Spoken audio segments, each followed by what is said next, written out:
first of all, what will happen if the United States and its allies do go ahead and strike targets within Syria?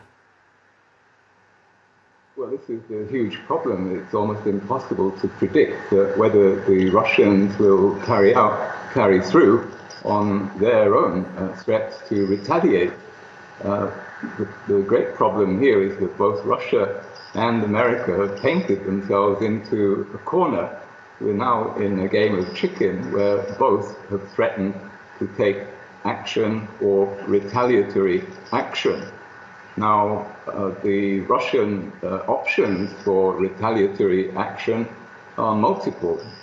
They have said, one of their senior generals has said, that they will go for the missiles themselves. They'll try to take down the incoming missiles, and they will try to target the sources of fire, which could mean a Russian attack on an American destroyer, for example. Or, perhaps more likely, they may try to single out British or American forces in the theatre. And let's not forget that both countries do have special forces on the ground in northern Syria, so both are very vulnerable. What about the picture that Emmanuel Macron and Theresa May are painting then? They say what they want to do is specifically degrade Assad's chemical weapons capabilities to stop this happening in the future and to deter Assad from doing this again if it indeed was al-Assad. What about their aims? Well, to be honest, this is nonsensical. Any military expert will tell you that to degrade a military capability, you would have to invade that country and tear it apart. Just by blowing up a few runways is not going to make a ha'porth of difference. And I'm sorry, but this is just bluster on the part of the British and French government. So what response should there be to the use of chemical weapons in Syria? It's very clear that, as General Mattis was saying, that the evidence is not all in. Even the Pentagon wants to continue to carry out a deeper assessment of the evidence. This means that there isn't enough evidence yet. And we have the international inspectors that were mentioned earlier poised to go into Duma to visit the site, which could be as early as tomorrow, were it safe to go there.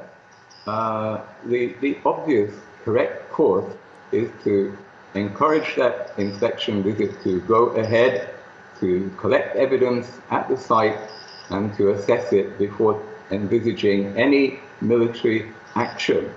Well, the last time there was an investigation, when the Organisation for the Prohibition of Chemical Weapons and the United Nations carried out a joint investigation into that sarin gas attack in Khan Sheikhoun, they said they were confident that it was Bashar al-Assad. He does have form, doesn't he? The evidence is pointing towards him at this stage. They also said a year ago in their report, if you actually read the report, and not many people have, that apparent victims of the attack a year ago were presenting to hospitals 1 hour before the alleged Syrian attack aircraft had even left the ground. And the inspectors noted, it's in their report. But they concluded that they were confident the regime was behind it. That is what that investigation concluded. That was then, this is now.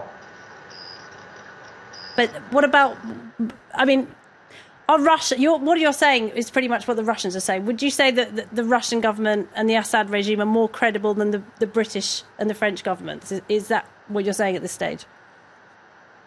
Yes, without a doubt. In this instance. Why? Because the sources of the evidence are all from the rebel side. And the rebels have a vested interest in bringing the West in there to bomb Assad on their behalf.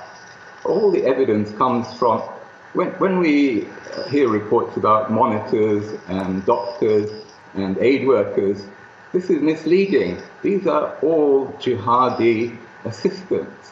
These are people. Sorry, if I may. Sorry to interrupt you, but the World Health Organization has said that it has trained 800 Syrian health workers. Those people are health workers. They're not jihadists, are they? Would you allow me to answer that? Very important. The World Health Organization refers to evidence from its contacts, who are all on the rebel side, who are all, without exception, on the rebel side. And therefore, the risk is that we are going to war on the basis of testimony by Islamist extremists.